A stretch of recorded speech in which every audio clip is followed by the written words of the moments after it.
Today, we're going down a pretty wild rabbit hole. We're going to unravel one of the most notorious ransomware gangs out there, Conti. But, this isn't your typical story about anonymous hackers in dark rooms. Nope.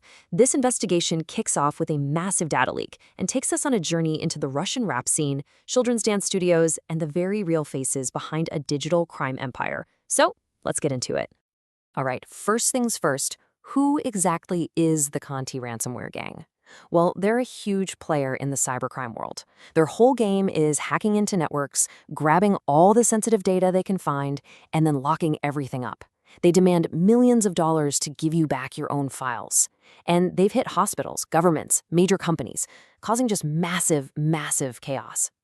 And we are not talking about some small-time crew here. The threat they pose is so serious that the U.S. State Department has put a $10 million bounty on their heads. A $10 million reward for any information that leads to them. This isn't just hacking anymore. This is a full-blown global security threat. Now, what's so fascinating about this whole story is how these guys got unmasked. It was all done using a technique called OSINT. That's open source intelligence. And that just means that everything we're about to walk through was pieced together using information that's already out there, available to the public. Things like social media profiles, company websites, public records. There was no secret spycraft involved, just some absolutely incredible digital detective work. So the whole thing kicks off when this massive treasure trove of the gang's private, internal chat logs gets leaked online. I mean, researchers are just pouring through terabytes of messages, looking for the usual clues, the breadcrumbs you'd expect to find. They were expecting to see lines and lines of malicious code, right? Discussions about network weak points, cryptocurrency wallet addresses, basically the standard toolkit for a cybercrime syndicate. But buried in all of that technical stuff was this, a piece of really slick, professionally designed album art. It was so out of place. It was like this flash of creative color in a sea of black and white text. And this one single bizarre image, well, that became the first thread to pull that unraveled an entire criminal network. So the investigators completely shifted gears. They kind of pushed the code aside for a minute and just started following the music. The big question was, where on earth did this artwork come from? It actually didn't take long. A quick image search and boom, they identified it. It was the cover for an album called Ocean Case by a Russian rap artist who goes by Sati Sai. Okay, now they had a name. From there, the album credits led them right to the next piece of the puzzle, a recording studio. It's called Plastica Sound Boutique.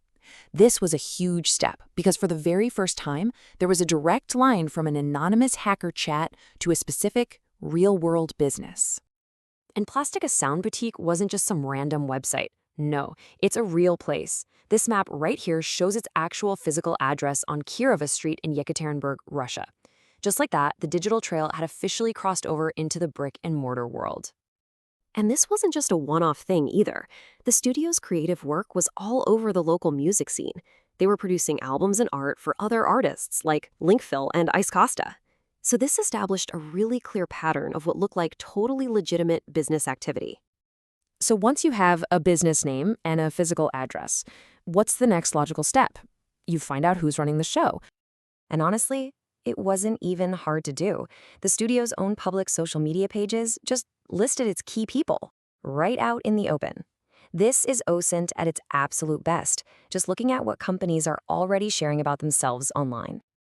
And this led them straight to three key individuals. First up, Nikita Zhurinov. He was the studio's admin, and get this, he was also the artist Sati Sai. Then there was Ice Costa, a sound producer.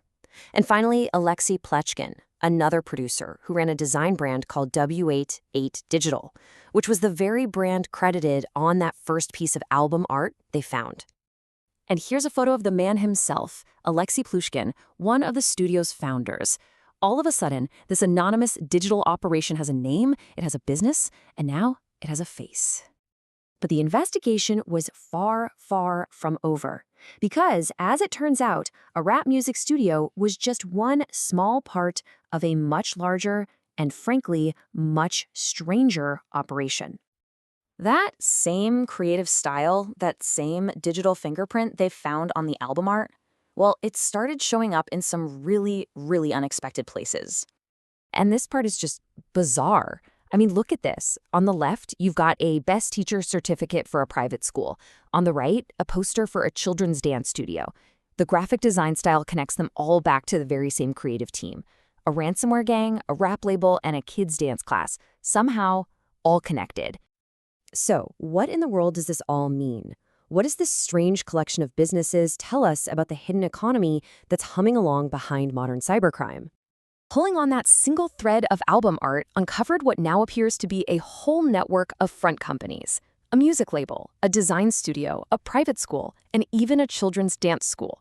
These aren't just random businesses. They are potential channels for laundering dirty money right out in the open. The security researcher who led this whole thing, Dancho Danchev, he summed it up perfectly. He called them a diversified cybercrime gang that has a pretty interesting way of distributing their fraudulently obtained income. This isn't just about hacking. This is about building a diversified business portfolio to manage and legitimize criminal profits. It's basically organized crime for the digital age. And that really leaves us with this final, kind of chilling thought.